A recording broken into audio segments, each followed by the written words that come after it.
हमारे संगठन का प्रमुख उद्देश्य जो है जो सरकार की योजनाएँ हैं, जो ज़मीनी स्तर पर छोटे किसानों तक नहीं पहुँच पाती हैं, वो कहीं फ़ाइलों में दब के रह जाती हैं, कहीं तहसीलों, ब्लॉक और किसी शाखा इकाइयों पे रह जाती हैं। उसको हमें निचले स्तर तक किसानों तक पहुँचाने का कार्य हम करते हैं। उधर लक्ष्मीगंज शुगर मिल कुशीनगर में बंद पड़ी हुई है, वहाँ के किसान दूसरे मिलों पे गन्ना सप्लाई कर रहे हैं। कप्तानगंज चीनी मिल है जो पैसा ही नहीं दिया, कई सालों से बंद पड़ा हुआ है। सरकार जारी करती चली जा रही है, तो इसलिए किसान को अपने फसल की लागत के लिए जैसे गेहूँ का है, धान का है और आलू का भी है, आम की फसलों का है, जैसे एक फल अभी ओलावृष्टि की आपदा आई थी, बरसात हो गई, ओलावृष्टि हुई, गेहूँ की फसल बहुत नुकसान हुआ। सरकार की जो योजनाएँ चल रही हैं, वो फसल बीमा की जो योजना है वो बहुत मामूली पैसा मिलता है, उसकी भरपाई खाद बीज तक की भरपाई नहीं हो पाती है। संगठन बहुत दिनों से ही विगत कई वर्षों से लगातार ये मांग कर रहा है कि 2 लाख तक की जो ये आपकी किसान क्रेडिट कार्ड का जो वो है वो मुफ्त किया जाए, ब्याज मुक्त किया जाए। ये शामिल किया था कि जो क्षेत्रीय किसान हैं आस-पास 10-20 किलोमीटर में कई जगह टोल पे छूट मिली हुई है, कहीं नहीं मिली हुई है। तो हम लोगों ने ये मांग रखी थी प्रमुख रूप से, अभी मुद्दे को हम लोगों ने रखा है, राष्ट्रपति जी को ज्ञापन दे रहे हैं इस पे। न्यूज़ टीवी इस वक्त मौजूद है हरिद्वार में। हरिद्वार जो कि उत्तराखंड में सुप्रसिद्ध जगह है हरिद्वार। हरिद्वार में गंगा जी के किनारे एक शिविर का आयोजन किया जा रहा है। हमारे साथ इस वक्त मौजूद है धर्मेंद्र कुमार जी, जो कि राष्ट्रीय अध्यक्ष हैं भारतीय किसान यूनियन जनशक्ति के। इनसे कुछ मुद्दों पर बात करते हैं। बहुत बहुत धन्यवाद आपको हमारे चैनल पर आने के लिए। धन्यवाद। मैं धर्मेंद्र कुमार सिंह, राष्ट्रीय अध्यक्ष भारतीय किसान यूनियन जनशक्ति। जैसे कि किसानों के मुद्दे चलते हैं, आपका संगठन का मेन उद्देश्य क्या है? हमारे संगठन का प्रमुख उद्देश्य जो है जो सरकार की योजनाएँ हैं, जो ज़मीनी स्तर पर छोटे किसानों तक नहीं पहुँच पाती हैं, वो कहीं फ़ाइलों में दब के रह जाती हैं, कहीं तहसीलों, ब्लॉक और किसी शाखा इकाइयों पे रह जाती हैं। उसको हमें निचले स्तर तक किसानों तक पहुँचाने का कार्य हम करते हैं। अगर कोई योजना फ़ाइलों में दब जाती है, उसको हम ज़मीन स्तर पर लाने का कार्य करते हैं। जैसे कि आपने देखा है किसानों का आंदोलन लगातार निरंतर चल रहा है सरकार के खिलाफ। सरकार की किन बातों को लेकर के किसान मुद्दा आंदोलन बनाते हैं, आंदोलन चलता है, किसानों के क्या मेन मुद्दे होते हैं? जैसे गन्ना किसानों का प्रमुख मुद्दा है। बहुत सारी मिलें हैं, अभी इधर की सिंभौली मिल है, हापुड़ की, और सारी कई मिलें हैं, वो गन्ना पेमेंट नहीं दे रही हैं किसानों को। उधर लक्ष्मीगंज शुगर मिल कुशीनगर में बंद पड़ी हुई है, वहाँ के किसान दूसरे मिलों पे गन्ना सप्लाई कर रहे हैं। कप्तानगंज चीनी मिल है जो पैसा ही नहीं दिया, कई सालों से बंद पड़ा हुआ है। तो किसान अपनी बात कहाँ रखेगा? वो तो सड़क पर आना ही आना पड़ेगा। जब सरकार उनकी बात नहीं सुनेगी, 5-5 साल, 6-6 साल, 10-10 साल बीत जाएगा, और पैसा किसानों को नहीं मिलेगा, तो किसान क्या करेगा? अपनी बात कहाँ रखेगा?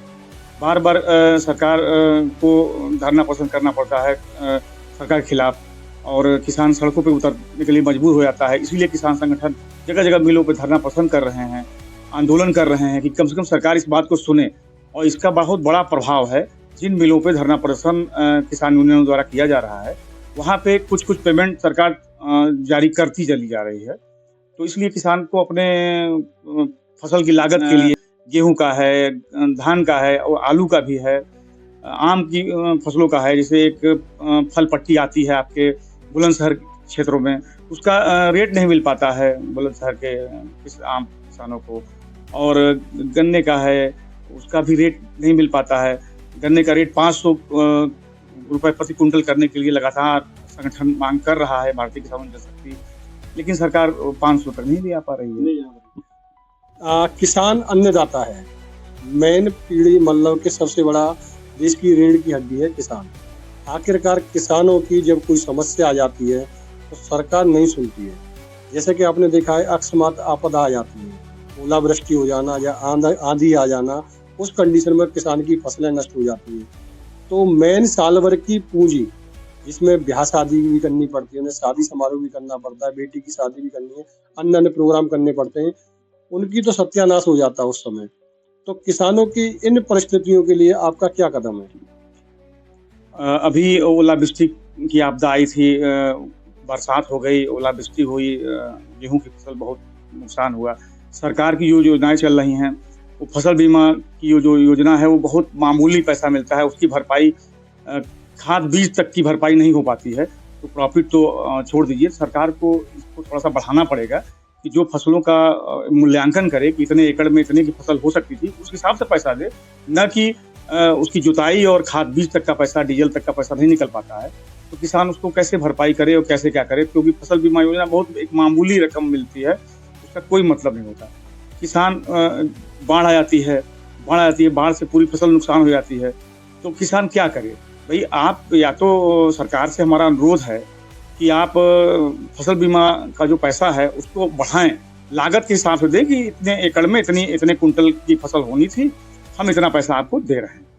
जैसे कि किसान ऋण ले लेता है बैंक से, बहुत बड़ी परेशानी है कि जब उसने ऋण लिया, फसल करी और उस वक़्त ओलावृष्टि हो गई, फिर उस वक़्त किसानों के ऊपर बैंकों का दबाव आता है, वो ऋण नहीं जमा कर पाते हैं।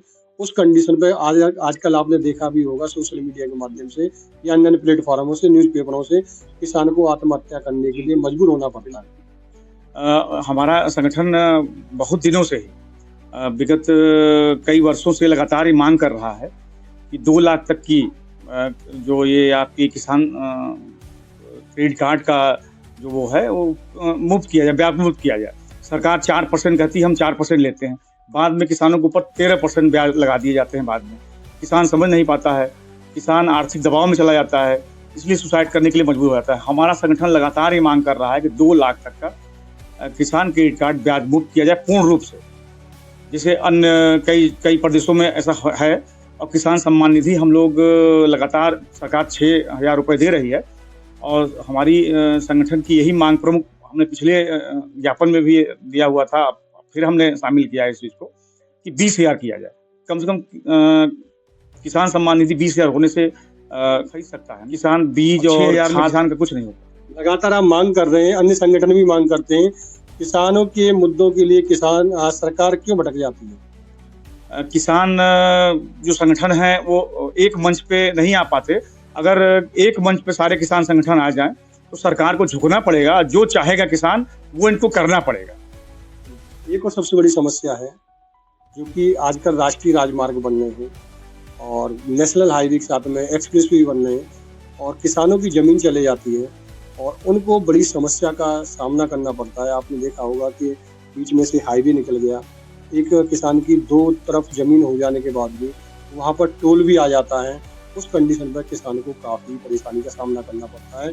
अन्य संगठन भी मांग करते हैं, क्या आपके संगठन के द्वारा किसानों के लिए इन टोल प्रभारियों जो टोल वसूला जाता है जी, उनके लिए क्या कहना चाहोगे आप?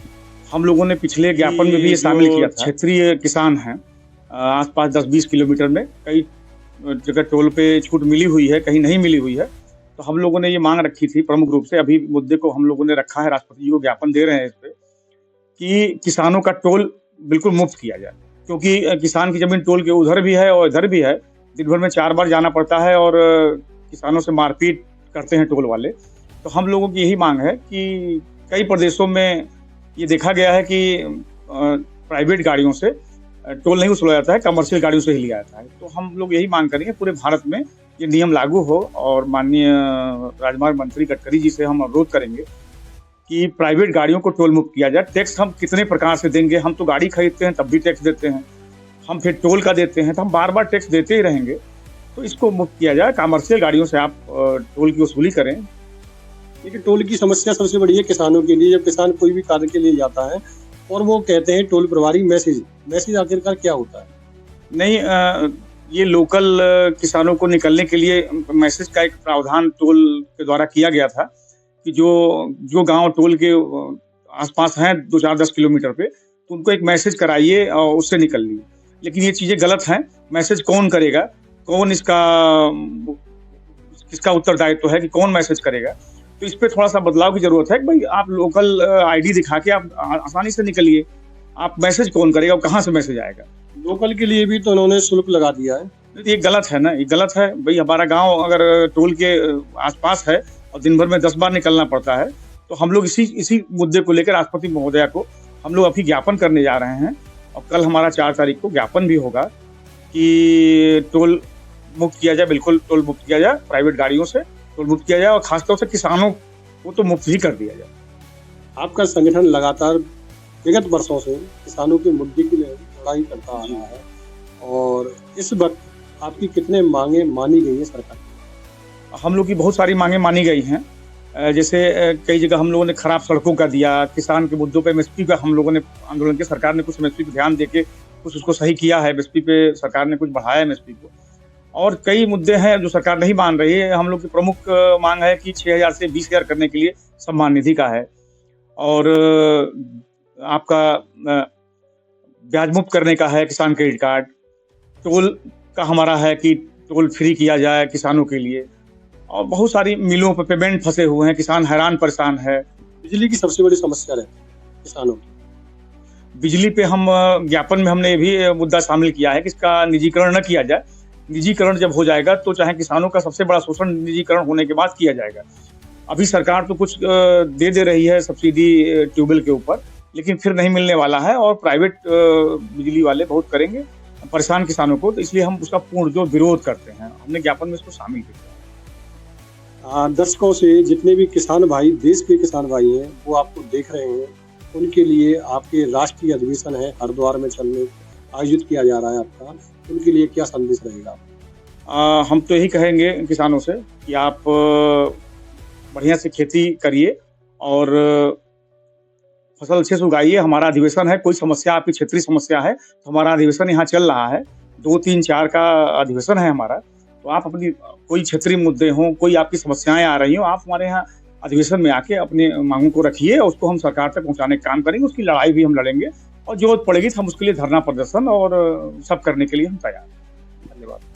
दर्शकों हमारे साथ मौजूद थे इस वक्त, हमने चर्चा करी किसानों के मुद्दे को लेकर। भारतीय किसान यूनियन जनशक्ति के राष्ट्रीय अध्यक्ष धर्मेंद्र जी, जिन्होंने तमाम मुद्दों को लेकर के किसानों की हितों के लिए बात करी और हरिद्वार उत्तराखंड में एक राष्ट्रीय शिविर का आयोजन किया जा रहा है। यहाँ से इनके द्वारा, संगठन के द्वारा राष्ट्रपति के नाम संदेश ज्ञापन दिया जाएगा। और हम तो यही कहेंगे, किसान हर वर्ग का व्यक्ति होता है, किसान के मुद्दों की बात करना बहुत जरूरी है। किसान देश की रीढ़ की हड्डी होती है, परंतु किसान के साथ जब आपदा आ जाती है उस वक्त कोई खड़ा नहीं होता है। उसके घर में जो अन्नदाता है, उसके घर पर जो अन्न की एक दाना भी नहीं रहता, उससे पूछने वाला कोई भी नहीं रहता है। मैं अपनी कवरेज को यही विराम देना चाहूँगा अपने सहयोगी राहुल सिंह के साथ। चंद्रमोहन दीक्षित, हरिद्वार से। नमस्कार, जय हिंद, जय भारत।